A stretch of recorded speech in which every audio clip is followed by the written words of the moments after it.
እውነተኛውን ወንጌል ስንሰብካቸው ስለ ጽድቅና ስለ ቅድስና ስንነግራቸው ወዳጆቻችን ጠላት የሚሆኑበት ዘመን ላይ ነው ያለነው። ጽድቅንና ቅድስናን ሊጠየፉ ሲገባቸው ስለ ጽድቅና ቅድስና ሲነገራቸው የሚጠየፉን ሰዎች ያሉበት ዘመን ነው። እዛ ቤት ላይ ያሉ አንዳንድ ሰዎች ሲሞግቷቸው እንዲህ ይላል፣ ጳውሎስም ይሉና ፈጽሞ ሃይማኖትን ጠብቅ ተብሎ ተጽፏልና ይላል። ስለዚህ ኦርቶዶክስነቴን አላስነካም፣ ለኦርቶዶክስ እሞታለሁ ይላል። ግን ጌታ የሞተለት ሰው እኮ ምን ነው ስትለው ሃይማኖትን ጠብቅ ብሏል ጳውሎስ፣ ለሃይማኖት ተጋደል ብሏል ጳውሎስ። ስለዚህ እገላለሁም ይላሉ ከፈለጉ እነሱ። በሃይማኖቴም አትምጣብኝ፣ በኦርቶዶክስነቴ ከመጣህብኝማ እገልሃለሁ ይላል። ገሎ ሊፎክር ለገዳይ የሞተው ጌታ እንኳን አልፎከረም። ጳውሎስ በቀደመው ታሪኬ የምታውቁኝ እኔ የክርስቶስ ወንጌል ተቃዋሚ ነበርኩኝ፣ አሳዳጅ ነበርኩ፣ ገዳይ ነበርኩኝ። ሳይበራልኝ ቀደምት፣ ሳይበራልኝ በፊት፣ ከበራልኝ በኋላ ግን የመንግስቱ ወንጌል ሰራተኛ ሆንኩኝ። ወንጌል አንድ ነው። ወንጌል ማለት ልጁ ኢየሱስ ማለት ነው። 4 ነጥብ። አይጨመርም፣ አይቀነስም፣ አይሰረዝም፣ አይደለስም። ለዚህ እውነት ኖራችሁ መሞት ካለባችሁ ለዚህ እውነት አባቶቼ ሞተውን ያስቀጠሉት እኛ ጋር ደርሶ ቀለለ እንጂ ሞተውን ያስቀጠሉት ከኖርን ለሱ ከሞትንም ለሱ።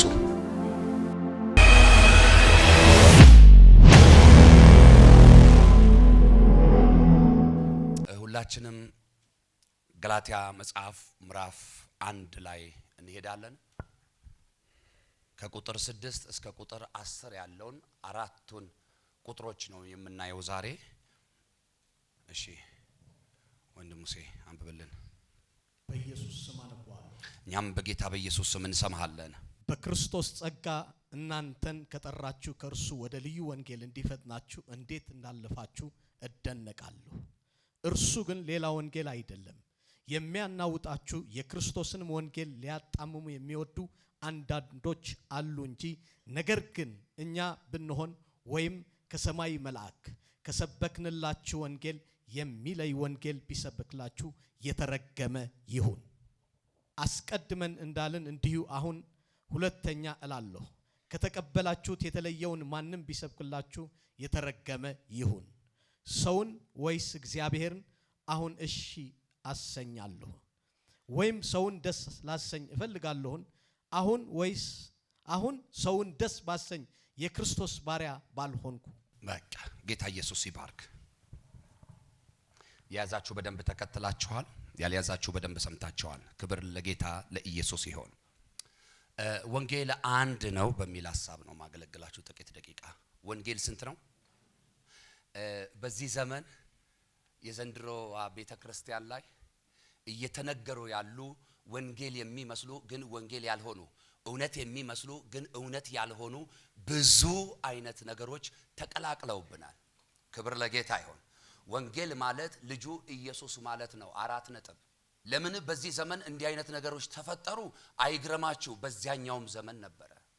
ሐዋርያው ጳውሎስ ይህንን መልእክት ለገላትያ ሰዎች ሲጽፍላቸው ያለ ምክንያት አልነበረም። በቀደመው ጊዜ የገላትያን ሕዝብ ሲያገኛቸውና ሲያቃቸው እውነት የሆነውን ክርስቶስን ሰብኮላቸዋል። እውነት የሆነውን የወንጌል መሰረት ጥሎላቸው አልፏል። ዳግም ተመልሶ በሚጎበኛቸው ጊዜ ግን ሰዎቹ ለሁለት ተከፍለው አገኛቸው። መከፈል ብቻ አይደለም፣ በልባቸው ውስጥ መጥፎ የሆነ ወይም እውነት ያልሆነ ወንጌል ግን እውነት የሚመስል ወንጌል ገብቶባቸው አገኛቸው። ጳውሎስ ለነዚህ ሰዎች የሚሆን መልእክት ነው የጻፈላቸው። ክብር ለማን ይሁን?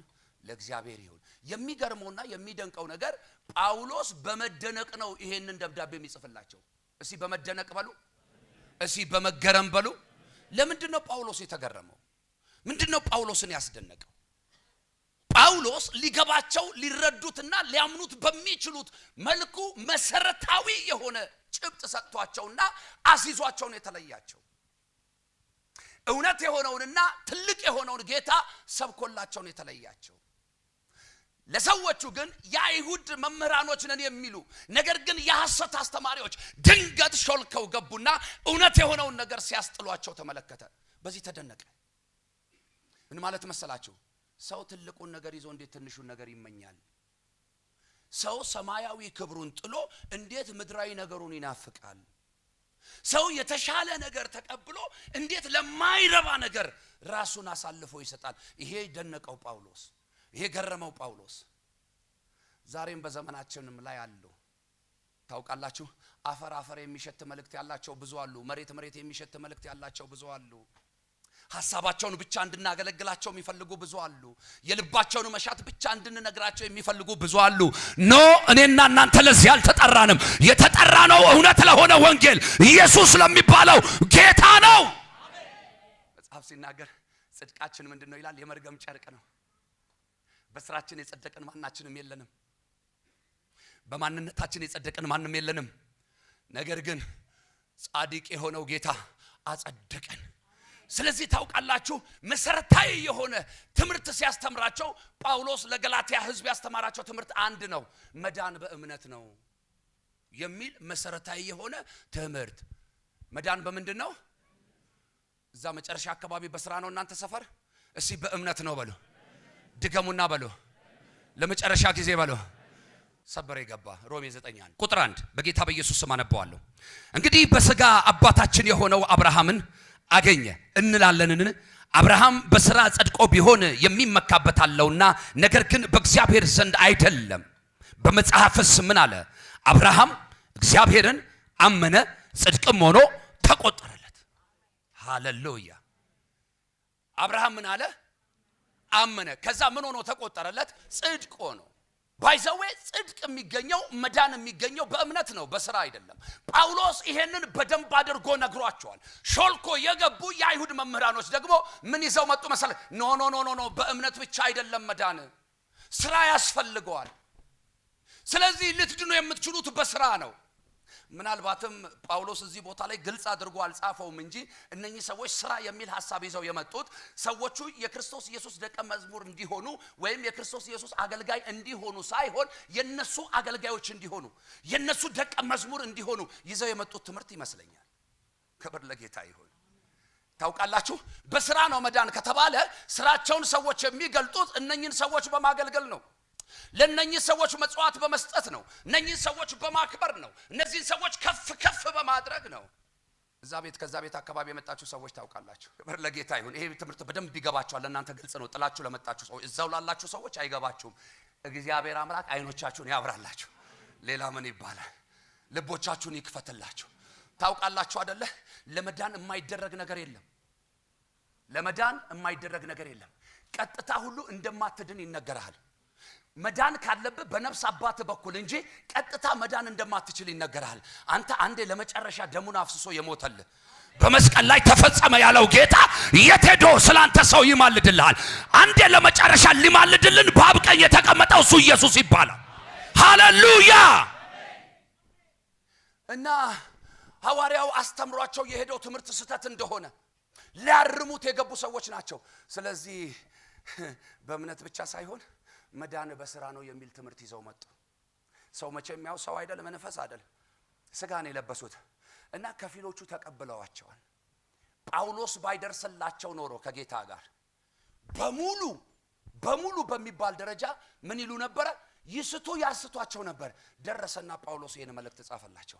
የሚገርመው ነገር ከአንዴም ሁለቴ ደጋግሞ የሚናገረው ነገር በደንብ ስሙት። 7 እና 8 አካባቢ ላይ እንዲህ ይላል፣ እኔ ከሰበኩላችሁ ወንጌል ሌላ የሚሰብካችሁ እርሱ ምን ያለ ይሁን ይላል? የተረገመ ይሁን ይላል። ሁለቴ ነው አስረግጦ የሚናገረው። ምንድነው እናንተን ያገኛችሁ? ምንድነው የተሰበካችሁት? ምንድነው የሰማችሁት ሲላቸው፣ አይ እምነት ብዙ ዋጋ እንደሌለው ብቻውን እንደማይሰራ እና ሲላቸው፣ አይ ለመዳን ከሆነ ስራም ያስፈልጋል። በስራ ድኖ የመጣ ሰው አለ? ልባርከው እሱን ሰው። እኔ ዳንኩበት እውነት፣ ብዙዎች ድነው የገቡበት እውነት፣ ሄይ ከሰማይ ሰማያት ወርዶ የመጣ አንተ ለዘመድ ላዝማድ ሳይል ሄይ ለልጆቼ ብሎ አብ አባቱ እግዚአብሔር የላከው አንድ ኢየሱስ ብቻ፣ እሺ ብቻ በሉ፣ ለመዳን በቂ ነው ይላቸዋል። በጣም የሚገርማቸው እዚሁ ክፍል ላይ ጳውሎስ እንደዚህ ይላል፣ ሰው ቢሆን ይልና ምን መልአክ እንኳ ቢሆን፣ ዋው ኢየሱስ ጌታ ነው።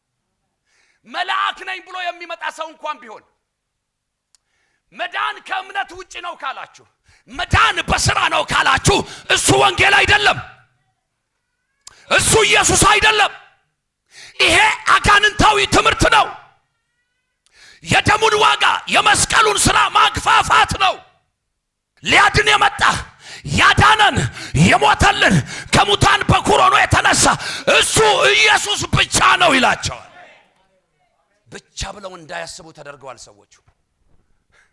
ብቻ እንዳይሉ ምን ተጨመረባቸው? ስራ፣ እምነት፣ ስራ፣ እምነት፣ ስራ፣ እምነት፣ ስራ። ስራ የሚያድን ቢሆን ኖሮ አባቶቻችንም እንዲሁ በከንቱ ባልሞቱ ባልጠፉ ነበር። ከነሱ በላይ ለስራ የደከመ የለም። ድንጋይ ተሸክመው ተራራ ወጥተዋል እኮ። አቀበት ቁልቁለት ወርደዋል። ፊቷቸውን ቧጠዋል። ሰውነታቸውን ገርፈዋል፣ ተልትለዋል። አልዳኑ። አሁንም ካሉ አይድኑም። እንደዛ አይነት ሰዎች በምጽዋት በቸርነት በደግነት አልዳኑም። አሁንም በዚህ ዘመን ካሉ አይድኑም። መዳን በምንድነው? በእምነት። እስቲ አንድ ሰው ቀኙን ብድግ አድርጎ እኔ ዳንኩበት እውነት በሉ እስቲ። እምነት ይባላል። እርሱም ደግሞ ያመንኩት በላይ የታመንኩት የናዝሬቱ ኢየሱስ ይባላል። ያ በክርስቶስ ጸጋ እናንተን ከጠራችሁ ከእርሱ ወደ ልዩ ወንጌል እንዲፈጥናችሁ እንዴት እንዳለፋችሁ እደነቃለሁ አላቸው። ቁጥር 6 ላይ ከተጠራችሁበት እውነት ከተቀበላችሁት ወንጌል ካያችሁት ከዳሰሳችሁት ከሰማችሁት እውነት ውጪ እንዴት እንዲፈጥናችሁ ይህንን የሐሰት ትምህርት ልትቀበሉ ልትስማሙበት ልባችሁ ሊከፈል ቻለ። በእውነት እኔ በዚህ በጣም እደነቃለሁ አለ። በነገራችን ላይ መደነቅ ጥሩ ነገር ስታዩ ብቻ አይደለም፣ መጥፎም ነገር ስታዩ እኮ ትደነቃላችሁ አይደል? ይህን መጥፎ ነገራችሁን ሳይ ይህን መጥፎ ሐሳባችሁን ሳይ ተደነቅኩ አለ። እኔ ሰጥቻችሁ እኔ ጥየላችሁ የሄድኩት መሰረት ይሄ አልነበረም አለ። እኔ ነገርኳችሁ እውነት መዳን በእምነት ነው ብዬ ነው። እናንተ ስራ የሚባል ነገር ጨምራችሁ ጠበቃችሁ። ይሄ የአጋንንት ስራ ነው። ይሄ ሰይጣን ስራ ነው። አንዳንድ ሰዎች ታውቃላችሁ አይደለ? መንግስተ ሰማይ የሚያስገባቸው መስሏቸው ሰዎችን ካፍ እስከ አፍንጫቸው ጠቅጥቀው ያበሏቸዋል፣ ደራርበው ያለብሷቸዋል። ቸርነትን ምጽዋትን በማድረግ በጣም ታፍ ናቸው። እንደውም አንድ ምሳሌ ልንገራቸው። አንድ ጊዜ አዋሳ ከተማ መሰለኝ እያገለገልኩኝ ከፕሮግራም ወጥተን የሆነ ቦታ ላይ ለምሳ አረፍ ባልንበት አንድ ትልቅ ሰው የብድግ ብሎ መጣ። ለካ ጉባኤ ውስጥ ነበረ። መጨረሻ አካባቢ ነበርኳል። ስብከትን ሰማ ነበረ። አገልግሎቱ በጣም ተመችቶኝ ነበር አለ እና እንዲህ አለ፣ እኔ ግን የገረመኝ ነገር አለ፣ በጣም እኔ ኦርቶዶክስ ነኝ አለ። የሚካኤል ጸበል ጠጣለሁ አለ። ጌታ ይባርከው። መቼ እንደጠመቀው ሚካኤል እኔ አላውቅም፣ ግን የሚካኤል ጸበል ጠጣለሁ አለ። ዛሬ ግን እንደው ስላመመኝ የልጄ ልጅ ይዛ ይመጣ ነበር። እሷም ትምህርት ቤት ሰዓት ሲደርስባት ሄደች አለ። ክብር ለጌታ ይሁን። እና ሊጠይቀኝ የፈለገው አንድ ነገር ነው። እኔም ምለው አለ፣ እናንተ ቤተክርስቲያን ደጅ ላይ ለምንድን ነው የኔ ቢጤ ማይኖረው አለ። ለፈውስ ጸልይልኝ ማለት ይቀለው ነበር ሰውየው። ኢየሱስ ማን ነው ቢለኝ ይቀለው ነበር ሰውየው። እናንተ ደጅ ላይ የኔ ቢጤ ለምንድን ነው ማይኖረው አለ። አዎ እኛ ደጅ ላይ የኔ ቢጤ አይኖርም። ባክጩና አሜን በላ። ዘመን ይባረክ። የላቸውም፣ ባዶ ናቸው። መጡ፣ ገቡ፣ ተባረኩ። ጤና የላቸውም፣ በሽተኞች ናቸው። መጡ፣ ገቡ፣ ተፈወሱ። አባል አካል ብልቶች ሆነው ቀሩ። ያድናል ኢየሱስ። መልስ ያጭርና ግልጽ ነበር። ኢየሱስ የመጣው አልኩት ለባለጠጎች ሳይሆን ለድሆች ነው። ኢየሱስ የመጣው አልኩት ለባለ መድኃኒቶች ሳይሆን ለበሽተኞች ነው። እና አለኝ ይሄ ጌታ መጣና እነኛ በደጅ መቀመጥ የነበረባቸው በደጅ ተተተው የነበሩት ሁሉ አለ ተፈወሱ፣ ገቡና አገልጋይ ሆኑ አልኩት። አለ እነኛ በደጅ የተቀመጡት ምንም የሌላቸው የመንፈስም የሥጋም ድሆች የተባሉ መጡ፣ ተባረኩ፣ ገቡና አገልጋይ ሆኑ አልኩት። ሰውየው በጣም የሚገርም አስተዋይ ሰው ነውና እንዲህ አለኝ፣ አንተም እንዲህ ነበርክ ማለት ነው አለኝ። አዎ ከዚህ ውጭ የሆነ ሰው እዚህ ጉባኤ ካለ ውሸታም ነው። ከወደቅክበት፣ ከተጣልክበት፣ ከተዋረድክበት ስፍራ የጠራ ይሄ ወንጌል ነው ያከበረ። ከዚህ ውጭ የተማርክበት ዶክመንት፣ የተወለድክበት የዘር ሐረግ ብሔር ቢሆን አንተን አላዳነህም። ድኜበታለሁ፣ እመሰክርለታለሁ። አዎ እኔም ከነሱ አንዱ ነበርኩ። ከደጅ የተጣልኩ ነበርኩ፣ የተተውኩ የተረሳው ነበርኩ። አንድ ቀን ኢየሱስ መጣና አገኘኝ አልኩት። ከዛ እኔስ እንዴት ነው ማገኘው አለኝ። በእምነት። እስቲ በእምነት በለው። በጣም አምናለሁ አለ። እኔ እግዚአብሔርን በጣም አምነዋለሁ።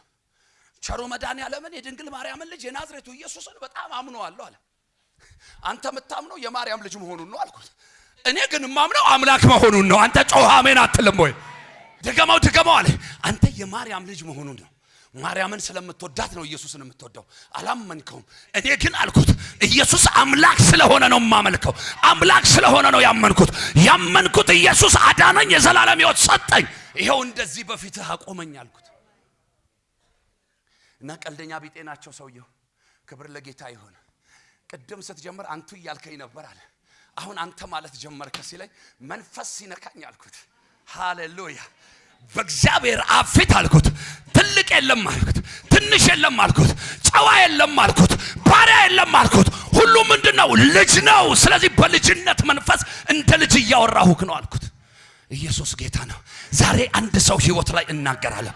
ይሄ አንዲቱ ወንጌል ከልጁ ከኢየሱስ የተቀበላችሁት እውነት፣ በእምነት ያገኛችሁት መዳን ዛሬ ከናንተ ወደ ሌሎች ይጋባ። ከተማው ላይ ያስተጋባ፣ ሰፈሩ ላይ ያስተጋባ፣ መንደሩ ላይ ያስተጋባ። እደነቃለሁ አለ ጳውሎስ፣ እገረማለሁ አለ ጳውሎስ። አልጠበቃቸውም በእንደዚህ አይነት በብዙ ሰፍተው፣ በብዙ በስተው፣ በብዙ ጸንተው ሊያገኛቸው ነበር የመጣው። ግን ተንኮታክተው አገኛቸው። እና ስንቶቻችንን በእውነት ይሄ እውነት ገብቶን የመጣን በእምነት ተቀብለን በእምነት እየቀጠልን ያለን ስንቶቻችንን? ለፈውስ የመጣን የለንም፣ ገቢ ሆነን የቀረን። ቸግሮን እርቦን የመጣን የለንም፣ ገቢ ሆነን የቀረን። ግራ ገብቶን ብቸኝነት አሳዶን መጥተን የቀረን የለንም፣ ገቢ ሆነን። የወንጌል ብስራት ቤተክርስቲያን አላልኳችሁም? ወደ ኢየሱስ ይሰማል። ስንቶቻችን ዘማሪው አለ እኮ ቅድም በመዝሙሩ ከባህር ይሰፋል ጥልቀቱ አለ። ከባህር ምን ይላል? ይሰፋል ጥልቀቱ አለና በበጎች ማደሪያ በኩል ገባ ወደ የቤቱ አለ። ኢየሱስ ይመጣ ቀለል ብሎ እኮ ነው የመጣው። እኛ ቤት የሆነ እንግዳ መጣለው ብሎ ቀን ከቀጠረን ማለት ነው።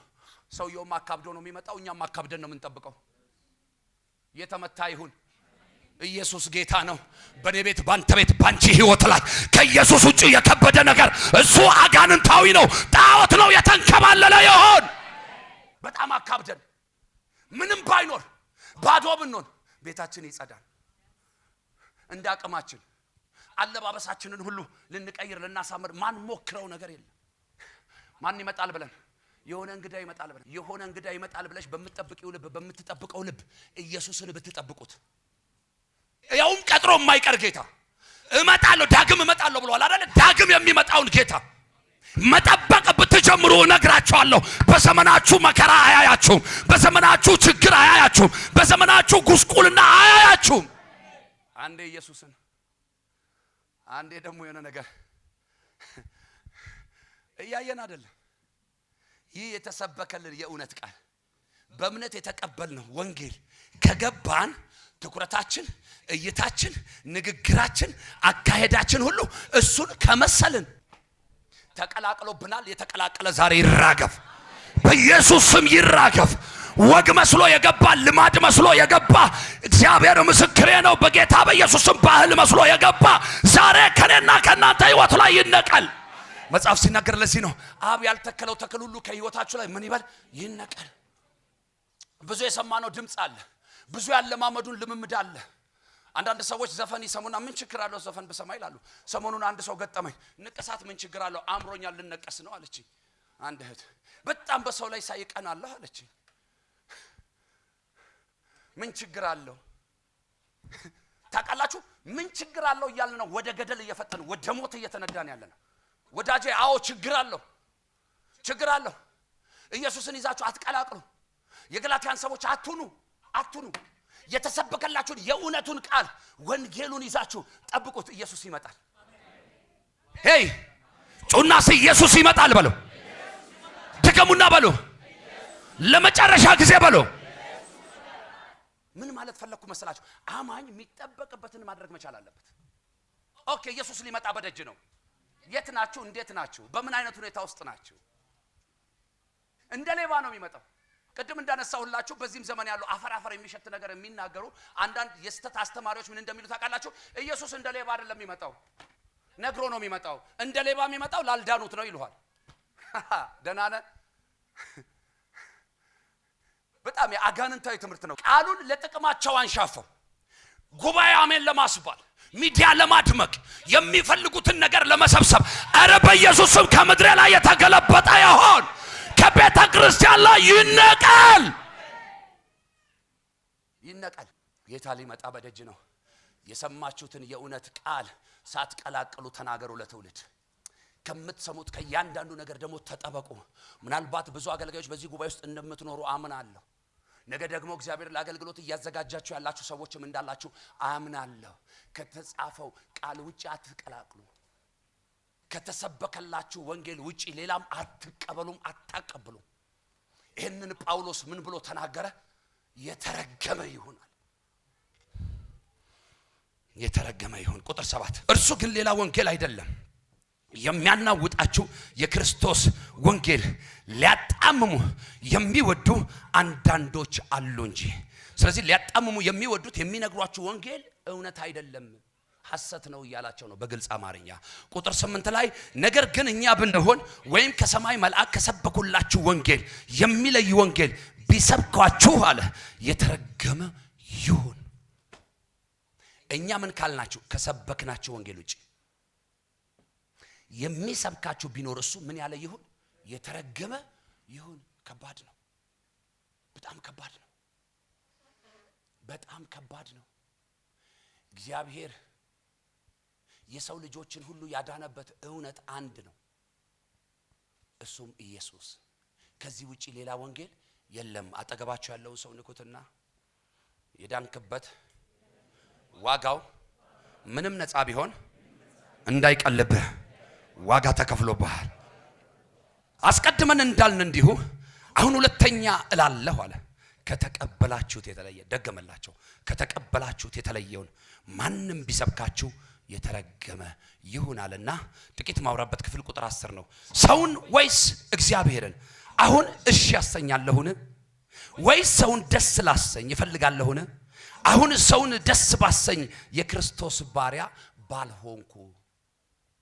ጳውሎስ የክርስቶስ ኢየሱስ ባሪያ ሆኖ እንደቀጠለ በግልጽ አማርኛ ይናገራል። ምን እያለ ነው? ባሪያ ነኝ ሲል አገልጋይ ነኝ፣ የራሴ መብት የሌለኝ፣ ኦሬዲ የተገዛው፣ በዋጋ የተገዛው፣ ከሱ ውጪ ከኢየሱስ ውጪ መልእክት የሌለኝ፣ ከወንጌል ውጪ መልእክት የሌለኝ ሰው ነኝ። ነገር ግን አለ፣ ነገር ግን ሰውን ለማስደሰት ቢሆን፣ ሰውን አሜን ለማስባል ቢሆን፣ ተወዳጅነት ተቀባይነት ለማግኘት ቢሆን ኖሮ የልባቸውን ሐሳብ ብቻ እየነገርኳቸው የሚፈልጉትን የሚመኙትን ነገር ብቻ እያቀበልኳቸው እንደሚመቸው ሳይሆን እንደሚመቸኝ እየነገርኳቸው እያባበልኳቸው መኖር ይችል ነበር። ይሄን ባደርግ ግን የክርስቶስ ባሪያ መሆን አልችልም እያለ ነው። መሆን አልችልም ነበር ግን ሆኜ የቀጠልኩት አለ። በሚያባብል ቃል እየተናገርኩ አይደለም፣ እውነትን እየነገርኳቸው ነው። ሆኜ የቀጠልኩት ሰዎችን ደስ የሚያሰኝ ነገር ብቻ እያወራሁ አይደለም፣ እግዚአብሔርን ደስ የሚያሰኝ ነገር እየነገርኳቸው ነው። ጉድ እኮ ነው። በተለይ ስፔሻሊ የነቢያት ጉባኤ ጉድ እኮ ነው፣ ጉድ እኮ ነው። ታውቃለህ፣ የእግዚአብሔርን ጊዜ የማትጠብቅ የማይጠብቅ ሰንበዲ ይመጣና ይሄን እውነት የሆነውን ወንጌል ሰምቶ ስንት የጸሎት ባርኮት ተቀብሎ ቅድም እንደምታዩት አይነት አምልኮ ዛሬ ቸርች ባላይ ዲሻ ላይ ነበር ይላል። ሲወጣ ምን ነው ሲባል እግዚአብሔር አልተናገረኝም፣ ነብዩ እጁን አልጫነልኝም፣ ስሜ አልተጠራም። ስንት ተጠራ፣ ህብረት ሱቅ ተጠራ፣ ትምህርት ቤት ተጠራ፣ አንዳንዱ ፖሊስ ጣቢያ ተጠራ፣ ፍርድ ቤት ተጠራ፣ መስሪያ ቤት ተጠራ፣ በየቸርቹ ተጠራ። እሱ አይደለም ጉዳዩ። ከተጠራ በኋላስ ወዳጄ የሆነ ነገር ከህይወት ላይ እንዲራገፍ ትፈልጋለህ? ይሄንን መገለጥ ያዘው፣ ይሄንን መገለጥ ያዥው። ከዚህ መገለጥ ውጪ የሆነ የትኛውም ትንቢት በለው፣ ጸሎት በለው፣ መዝሙር በለው፣ አምላኬ ምስክር ከዚህ ውጪ ከሆነ መገለበጥ ነው። ዘንድሮ የለም እንዴ ዘፈን የሚመስል መዝሙር ሞልቷል እኮ አለ የለም? ተቀላቅሎብናል አልተቀላቀለም? ወንጌል የሚመስል ወንጌል አለ የለም? ሞልቷል ተቀላቅሎብናል። ዛሬ እንዲህ ብዬ ነው መባረካችሁ። በሕይወታችን ላይ ተቀላቅሎ የገባ ስኬት ያልሆነ ስኬት የሚመስል ወንጌል ያልሆነ ወንጌል የማይመስል ነገር በኢየሱስ ስም የተነቀለ ይሆን። ዛሬ አላውቅም፣ ምናልባት አንድ ሰው አድን ይሆን? ዛሬ አምላኬ እግዚአብሔር ለአንድ ሰው እየተናገረኝ ይሆን? ያ ሰው እኔ ነኝ የሚል አሜን አይልም? የሆነን ሰው አመለካከት እግዚአብሔር ይቀይር ይሆን? የሆነን ሰው ልብ እግዚአብሔር ይቀይር ይሆን? ኤፌሶን 2:8-9 እንዲህ ይላል፣ ጸጋውና እምነታችሁ ነው ያዳናችሁ፣ ይህም ከእናንተ የመጣ አይደለም፣ የእግዚአብሔር ስጦታ ነው እንጂ ማንም እንዳይመካ ከስራ አይደለም። ሄይ አሜን አትሉም ወይ? እደግመዋለሁ፣ ጸጋውና እምነታችሁ ነው ያዳናችሁ፣ ይህም ከእናንተ የመጣ አይደለም፣ የእግዚአብሔር ስጦታ ነው እንጂ ማንም እንዳይመካ በስራው አይደለም። አያችሁ፣ የዳነው በጸጋው ነው። ያዳነን እምነታችን ነው። ከዛ ውጪ ከኛ የተጨመረ ሀባ ነገር የለም፣ አንዳች ነገር የለም። ከኛ የተጨመረ ነገር እንዳለ ካሰብን ማለት ነው የመስቀሉን ስራ ቸል ብለናል። የደሙን ዋጋ ቸል ብለናል። ሞትና ትንሣኤውን ዘንግተናል። እኛ በስራችን የምንድን ቢሆን ኖሮ የኢየሱስ መምጣትን መሞትን ባላስፈለገ ነበር። አብ ወደ ምድር አንድ ልጁን ባላከ ነበር። እግዚአብሔር አንድያ ልጁን እስኪሰጥ ድረስ አይደለም ይላል፣ ባላከው ነበር። የመጣው በስራችን መዳን እንደማንችል ታውቃላችሁ። እነኛ የሐሰት አስተማሪዎች ደግሞ የገለትያን ሕዝብ ሊያስተምሩ ሊያስቷቸው ሲገቡ ይዘው የገቡት አንድ ነገር ነው። የኦሪትን ሕግ ይዘው ነው የገቡት። ሙሴ እንደተናገረው፣ ሙሴ እንዳለው፣ ሙሴ እንደጻፈልን፣ ከሙሴ እንደሰማ ነው እያሉ ነው የገቡት። ሕግና ስርዓት የሚያድን ቢሆን ኖሮ ኢየሱስ ባልመጣ። ዮሐንስ ከዘመን ዘላለም በፊት እንደነበረ ባልነገረን ነበር። በመጀመሪያ ምን ነበር አለ? ቃል ነበር። ቃልም በማን ዘንድ ነበር? በእግዚአብሔር። ወዳጄ በእግዚአብሔር ዘንድ ያለን የከበረ ነገር እኮ አይደለም፣ ፍጹም አምላክ የሆነውን ፍጹም ሰው የሆነውን አይደለም እኮ። ሰው የበኩር ልጁን እንኳን ሊሰጥ አይወድም፣ ይሰስታል። ለሰው አይደለም፣ ያውም ለተጣላው ለማይመቸው ለጸበኛው አይደለም፣ ለወዳጁ አይሰጥም። አንድ አመት ልጅህን የጋ ተማር ቢባል አባት ወይ እናት አይፈቅዱም። የልጃቸው ህልውና ከጌታ ቀጥሎ በእነሱ እጅ ላይ እንዳለ ስለሚያስቡ ስለሚጠነቀቁለት ወይም ስለሚጠነቀቁላት። እግዚአብሔር ግን ያንን አላደረገም። ለተጣላን ሳይሆን ለተጣላ ነው ለኛ አንድያ ልጁን ላከና ከዚህ በኋላ የሥራ ምዕራፋችሁ የኦሪት ሕግ ምናምን ይሻርላችሁ ዘንድ ይሄው ልጄን አለ። ኢየሱስ ጌታ ነው። በስራ ቢሆን ኖሮ ብዙ ዘመን አባቶቻችን አያቶቻችን ደክመዋል፣ ለፍተዋል፣ ሞክረዋል፣ አልሆነም። ስራ ደግሞ የሚያስጠላው ቀጥታ አይደለም። ስራ ራሱ በእንትን ነው፣ በኬሮፍ ነው። ታውቃላችሁ፣ በአማላጅ ነው። በብሉይ ኪዳን ዘመን ታስታውሳላችሁ፣ አንድ ሰው ኃጢአት ከሰራ በኋላ ወደ እግዚአብሔር ፊት ነው የሚቀርበው። ወደ ማን ነው የሚቀርበው? ወደ ካህን ፊት ነው የሚቀርበው። ዛሬ ካህን የለም፣ ካህናችን ኢየሱስ ነው። ሙሴ የለም፣ ከሙሴ የሚበልጥ ግን አለ፣ ኢየሱስ ይባላል። በዚህ ዘመን አሁን እኛ ሰው ፊት ቢሆን የምንቀርበው አንድ አባባል አለ፣ የሰው ጉዱ በሆዱ ምን የሰው ጉዱ በሆዱ። የሰው ጉዱ በፊቱ ቢሆን ኖሮ ማን ሰው ፊት ይቆማል? ኦኬ፣ ሰው ፊትን አይደለም ያየው፣ እግዚአብሔር ደግሞ ልብንና ኩላሊትን። ሰው ጉዱ በሆዱ ነው ያለው፣ ግን እግዚአብሔር ፊቱንም ሆዱንም ያየዋል። ጉድ የሚባል ነገር አለው ሰውየው ውስጥ፣ ጉድ የሚባል ነገር አለ ሴትየዋ ውስጥ። እሱን ሁሉ እያየ ግን በምህረት ይቀበላል። አይገርም? በቸርነት ይቀበላል። አይገርም? ሰው ፊት እንደ ወትሮ እንደ ያኔ እንደ ብሉይ ኪዳን ዘመን ካህን ፊት የምንቆም ቢሆን ኖሮ አሁን ኢየሱስ ፊት እንደዛ ቢሆን የሚቆመው በዛ መንፈስ መስዋዕታችንን እንዲያቀርብልን ቢሆን፣ ግን መስዋዕት ሆኖ የቀረበው ጌታ ፊት ስለሆነ የምንቆመው ፊታችንንም ሆዳችንንም ጉዳችንንም ድዳችንንም ያየዋል። ክብር ለጌታ ይሁን። ከዛስ የአባትነት ፍቅሩን የልጅነት መንፈሳችንን ሳይነፍገን እና ልጄ ከነ ድካም ከነ ኃጢአት ከነ በደል ከነ ጥፋት እቅፍ። አንድ መዝሙር አለ፣ እቅፍ ድግፍ የሚል መዝሙር። በጣም በቃ እሱም ዝማሬ ስሰማ ምናምን በተለይ ጸሎት መንፈስ ላይ ሆንኩ በጣም እረበሻለሁ። ለምን እንደሆነ ታውቃላችሁ? እናቴ እስከ ስንት ዓመቴ እንዳቀፈችኝ ጠይቂያታለሁ። በጌታ ፊት ነው የምነግራችሁ። እኔን ስታሳድገኝ ከአራስ ቤት ጀምሮ በጣት የሚቆጠሩ ቀናቶች ነው ያቀፈችኝ። ከሷ ይልቅ ማለት ነው በጣም የምወዳት አክስቴ ያለችኝ። እሷ ብዙ ቀን እንዳቀፈችኝ ነግራኛለች። እንደውም ያቺ አክስቴ ታዘዘኝ እንጂ ምንም ነብይ ብትሆን አንዳንዴ ታዘዘኝ፣ እኔ እኮ ነኝ ያሳደግኩ ምናምን ብላ ትፎክራለች። ክብር ለጌታ ይሁን። እና ታውቃላችሁ አክስቴም ብትሆን በቁጥር የሚቆጠር ቀን ያቀፈችኝ። ከሆነ እድሜ በኋላ አልፈለጉኝም ለማቀፍ።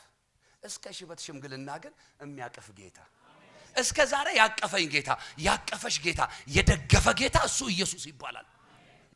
ሳልመርቃችሁ ግን አልቋጨው።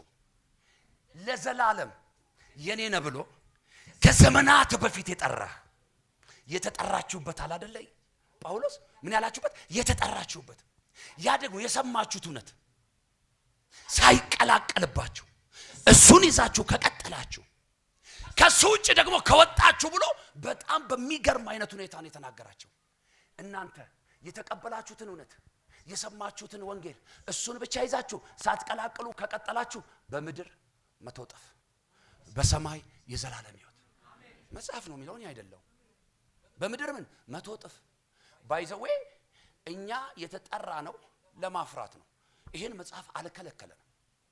እስቲ እኔ በሉ የተጠራውትን ጥሪ አውቃለሁ። የተጠራውት ለማፍራት ነው። ማፍራትን በሉ አልተከለከልኩም። ግን ስለምናፈራ አይደለም ኢየሱስን የፈለግነው። አግኝታችሁኛል? ሐሳቤ ገብቷቸው ቅድም እንዳልኳቸው አንዳንድ ሰዎች ጌታን ለመቀበል ምናምን ስትሏቸው ይመጣሉ አይደለ? እንደውም እንዴት አስበው ወሰንክ ስትሉት ምን እንደሚል ታውቃለህ? እግዚአብሔር ሰው አይ ትንሽ ችግር ውስጥ ስላለው ምናምን ይላል። ትንሽ ወባ ታይፎድ የሆነች ነገር ስላለችብኝ ይላል። እንደው ግራ ስለገባኝ ቤቴ እንደዚህ ስለሆነ ስራዬ ቢዝነሴ ስለተበላሸ ይላቸዋል። ኖ እኛ ለሱ አይደለም የተከተልነው። መጽሐፍ ሲናገር አስቀድማችሁ ጽድቅና መንግስቱን ሌላ ሁሉ ዋናውን ከያዛችሁ በኋላ ሌላው እኮ ተከታይ ነው። ክብር ለኢየሱስ ይሁን።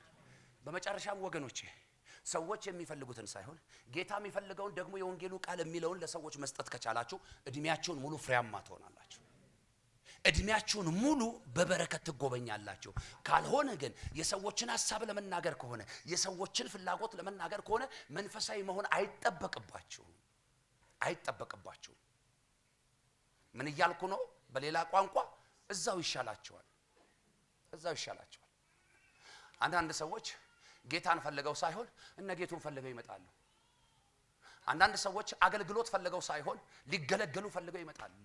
ፈልገው የመጡት ነገር ሳይሳካላቸው ሲቀር ያገልጋዩ ብቻ ሳይሆን የወንጌሉ ጠላት ይሆናሉ።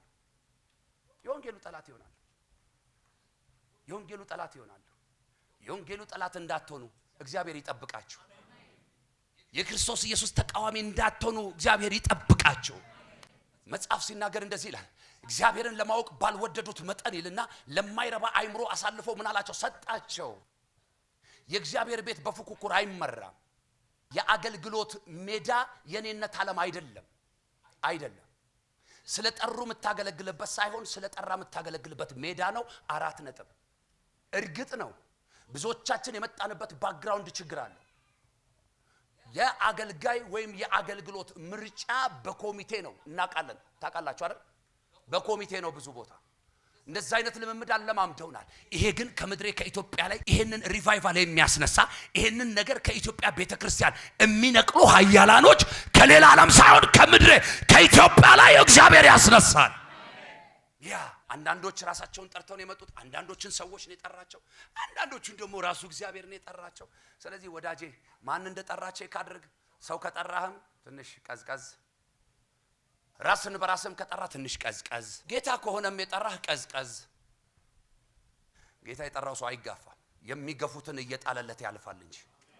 ዛሬ ለአንድ ሰው መልእክት አለኝ። ይኸውላችሁ ከጠላቶቻችሁ ፊት አስጀምሮ እግዚአብሔር ነገስታቶች ፊት ያቆማችኋል። ሄይ ከውድቀት ስፍራ አንስቶ እግዚአብሔር የክብር ቦታ ላይ ያስቀምጣችኋል። ብቻ የእውነቱን ቃል ብቻ ወንጌሉን ሳትቀላቅሉ ይዛችሁ ወደፊት። አጠገብ ያለውን ሰው ንካው ለመጨረሻ ጊዜ። ያስከውን ቃል ይዘበሉት። ወደፊት ብቻ ቀጥል። እግዚአብሔር ካንተ ጋር መሆኑን ደጋግመ ታየዋለህ። ሁለተኛ ቆሮንቶስ ጥቅስ ለምትይዙ ሰዎች ቶሎ ልጨርስ። ሁለተኛ ቆሮንቶስ 11:4 የመጣው ሌላ ኢየሱስን ቢሰብክላችሁ ወይም ሌላ ወንጌል ብትቀበሉ በደህና ትታገሱታላችሁን? ከሰማችሁት ከእውነቱ ወንጌል ካያችሁት ከእውነቱ ጌታ ውጪ ቢሰበከላችሁ ትቀበላላችሁን? ጳውሎስ እየጠየቀን ነው። መልሳችሁ ምንድነው? መልስ ትቀበላላችሁ? እርግጠኞች ናችሁ? አልቀበልም የሚል አንድ ሰው አሜን ይበለኝ። ሁለተኛ ጴጥሮስ ምዕራፍ 2 ቁጥር 1 ነገር ግን ሐሰተኞች ነቢያት ደግሞ በሕዝቡ መካከል ነበሩ፣ እንዲሁም በመካከላችሁ የጥፋትን መናፍቅነትን በስውር የሚያስገቡ ሐሰተኛ አስተማሪዎችም አሉ። ይሄንንም አትርሱ። ጥቅስ እየነገርኳችሁ ልሂድ፣ እናንተ በኋላ አንብቡ። ይሁዳ 1:3 አንድ ጊዜ ለቅዱሳን ስለተሰጠች ሃይማኖት እንድትጋደሉ እየመከርኳችሁ እጽፍላችሁ ዘንድ ግድ ሆነብኝ ይላል ጳውሎስ። ዋው! ምን ሆነብኝ? ግድ ሆነብኝ። እግዚአብሔር አምላክ ለትውልድ ግድ የምንልበትን ልብ ይስጠን። አሜን። ምን አይነት የሆነ ሰውዬ ነው እኮ ጳውሎስ። ግድ ሆነብኝ አለ። ምን አስጨነቀው? የኛ መዳን አለመዳን ታውቃለች። የገላትያ ሕዝብ መዳን አለመዳን ምን አገባው እሱ? ግድ የሚለው ሐዋርያ ለራሳችሁ ተናገሩ። እግዚአብሔር ሆይ በሉ፣ ለትውልዴ ግድ የሚለኝ ልብ እንድትሰጠኝ እለምንሃለሁ። አንድ ጊዜ ለቅዱሳን ስለተሰጣችሁ ሃይማኖት እንድትጋደሉ እየመከርኳችሁ እጽፍላችኋለሁ ሲል ባሪያው እዚህ ስፍራ ላይ ምን እያለ እንደሆነ ታውቃላችሁ? ሃይማኖት የሚለው ተቋምን አይደለም። ሃይማኖት እያለ ያለው እምነትን ነው። እዛ ቤት ላይ ያሉ አንዳንድ ሰዎች ሲሞግቷችሁ እንዲህ ይላል፣ ጳውሎስም ይሉና ፈጽሞ ሃይማኖትን ጠብቅ ተብሎ ተጽፏልና ይላሉ። መቼም የሐሜት ቤት አይደለም፣ ዝም ብዬ ስም ልጥራ። ስለዚህ ኦርቶዶክስነቴን አላስነካም፣ ለኦርቶዶክስ እሞታለሁ ይላል። ግን ጌታ የሞተለት ሰው እኮ ነው። ለኦርቶዶክስ ምን ይላል? እሞታለሁ ይላል። ምን ነው ስትለው ሃይማኖትን ጠብቅ ብሏል ጳውሎስ። ለሃይማኖት ተጋደል ብሏል ጳውሎስ። ስለዚህ እገላለሁም ይላሉ ከፈለጉ እነሱ። በሃይማኖቴማ አትምጣብኝ፣ በኦርቶዶክስነቴ ከመጣህብኝማ እገልሃለሁ ይላል። ገሎ ሊፎክር ለገዳይ የሞተው ጌታ እንኳን አልፎከረም። ለገዳይ የሞተው ለአጥፊው የሞተው ጳውሎስ በቀደመው ታሪኬ የምታውቁኝ ይላል። የቀደመው ታሪኬን የሰማችሁኝ እኔ የክርስቶስ ወንጌል ተቃዋሚ ነበርኩኝ፣ አሳዳጅ ነበርኩኝ፣ ገዳይ ነበርኩኝ። ሳይበራልኝ ቀደምት ሳይበራልኝ በፊት ከበራልኝ በኋላ ግን የመንግስቱ ወንጌል ሰራተኛ ሆንኩኝ። ለብዙዎች የመዳንን መንገድ ማሳይ ባሪያ ሆንኩኝ፣ አገልጋይ ሆንኩኝ አለ። ረቀና ሁላችሁ በዚህ መንፈስ ልባርካችሁ፣ የመንግስቱ ወንጌል አገልጋይ ያደርጋችሁ። እግዚአብሔር አምላክ ለራሱ ይለያችሁ በኢየሱስ። አይመስልም? አሁን ጳውሎስን ያየ ሰው ገዳይ የነበረ፣ አሳዳጅ የነበረ፣ አሳሪ የነበረ፣ ታውቃላችሁ፣ ፈላጭ ቆራጭ የነበረ፣ አጥፊ የነበረ ሰው የክርስቶስ ተቃዋሚ የነበረ የክርስቶስ ደጋፊ አገልጋይ ሲሆን ማየት በጣም ከባድ ነው። ጌታ ይችላል። አሜን አሜን። የመጨረሻው መልእክቴ ወንጌል አንድ ናት። ወንጌል አንድ ነው። አይጨመርም፣ አይቀነስም፣ አይሰረዝም፣ አይደለስም። ለዚህ እውነት ኖራችሁ መሞት ካለባችሁ ለዚህ እውነት አባቶቼ ሞተውን ያስቀጠሉት እኛ ጋር ደርሶ ቀለለ እንጂ ሞተውን ያስቀጠሉት የናባባ ጎሌን፣ የናባባ ዋንዳሮን፣ የናባባ ሽጉጤን፣ የናባባ ኪዳሞን ታሪክ ሰምታችኋል፣ አንብባችኋል። ብዙዎቻችሁ እርግጠኛ ነኝ በወይኒ ተጥለው የወይኑን መሰረት አናውጦ ያወጣቸው የፈታቸው ጌታ ይሄ ወንጌል ይባላል። ከኖርን ለሱ ከሞትንም ለሱ። ስለዚህ በዚህ አጋጣሚ ወንጌሉ የማይለውን እንዳንል እግዚአብሔር ለአንደበታችን ጠባቂን ያኖርልን። ሰዎች የሚሉንን ደግሞ እንዳንልላቸው እግዚአብሔር ለአንደበታችን ጠባቂ ያኖርልን። እውነተኛውን ወንጌል ስንሰብካቸው፣ ስለ ጽድቅና ስለ ቅድስና ስንነግራቸው ወዳጆቻችን ጠላት የሚሆኑበት ዘመን ላይ ነው ያለነው። ጽድቅንና ቅድስናን ሊጠየፉ ሲገባቸው ስለ ጽድቅና ቅድስና ሲነገራቸው የሚጠየፉን ሰዎች ያሉበት ዘመን ነው። ባይዋጥላችሁም በውሃ ዋጡት። እነግራችኋለሁ። ግን ወየው፣ እየመሸ ነው ቀኑ፣ ዘመን እያለቀ ነው። ጉልበት ሲደክም፣ አይን ሲጃጅ፣ ጆሮ ሲሰምት፣ ዘመን ሲያልቅ ወየው ያኔ የምንልበት ጊዜ ይመጣል። ለዚህ ነው መጽሐፍ ሲናገር በጉብዝና ወራት ማንን? ፈጣሪን አስብ። አሁን የሚያሳስበን ብዙ ነገር አለ። ቀደም ጌታ ይባርከው ወንድማችን ትጌ ሲጸልይ እንደ ሰው እንደ ቤተ ክርስቲያን እንደ ሀገር ብዙ ችግር ያለብን ሰዎች ነን። አዎ ብዙ ችግር አለብን። እኔም አለሁ አብሬያችሁ ይኸው መሬት ላይ ነኝ። የለም ብያል ሰብካችሁም የለም ብለውን ነው ዛሬ እንደዚህ ግራ መጋባት ውስጥ ክንፏን እንደተመታች ዶሮ እየተቀበዘበዝን ያለነው አለ። በደንብ አለ ችግር። ክርስትና ማለት በችግር ውስጥ የሚታለፍ ጠባብ መንገድ ነው፣ ግን ድል አለው፣ አክሊል አለው፣ ሽልማት አለው ክርስትና። ወዳጄ እስክናገለግል አይደለም ክርስትና፣ እስክናገባ አይደለም ክርስትና፣ እስክንባረክ አይደለም ክርስትና፣ በልተን ጠጥተን እስክንጠግብ አይደለም ክርስትና። ክርስትና እስከ ሞትም ድረስ ነው። የትኛውን ዋጋ ያስከፍላል። ዝም ብለ ጌታ ያኖራል በልባክ። ማናችንም ተጨንቀን የቀየርነው ነገር የለም፣ ግን ጌታ እየቀየረልን አለ። እሺ ነገር የተቀየረ በሉ፣ ድገሙና በሉ። በጌታ በኢየሱስ ስም ይህ ሕያው የሆነው እውነት የሆነው የተጻፈው የሕያው አምላክ የእግዚአብሔር ቃል ዛሬ በኢየሱስ ስም ነገራችሁን ይቀየር፣ ነገራችሁን ይቀየር። ሸክም የሆነባችሁ ሁሉ ይንከባለል በጌታ በኢየሱስ ስምና ስልጣን። የከበደባችሁ ነገር ሁሉ ይንከባለል ዛሬ። የእግዚአብሔር እጅ ወደ እናንተ ቤት፣ ወደ እናንተ መንደር፣ ወደ እናንተ ሰፈር፣ ወደ እናንተ ትዳር፣ ወደ እናንተ ልጆች፣ ወደ እናንተ አገልግሎት፣ ወደ እናንተ ፋይናንስ ይምጣ። እጁ በመጣ ጊዜ፣ እጃችሁን በያዘ ጊዜ የማትሻገሩት፣ የማትወጡት፣ የማታልፉት ነገር የለምና ዛሬ መውጣት ይሁንላችሁ፣ ማለፍ ይሁንላችሁ። እግዚአብሔር ከነገስታት ገበታ ጋር ያስቀምጣችሁ። ሄይ ጎደሏችሁን አይታችሁ የደከማችሁ፣ ህመማችሁን አይታችሁ የፈራችሁ ዛሬ እንደ እግዚአብሔር ነብይ ተናገርኩ። ከቃሉ ጉልበት የተነሳ ያስፈራራችሁ ይገልበጥ፣ ያስጨነቃችሁ ይራገፍ።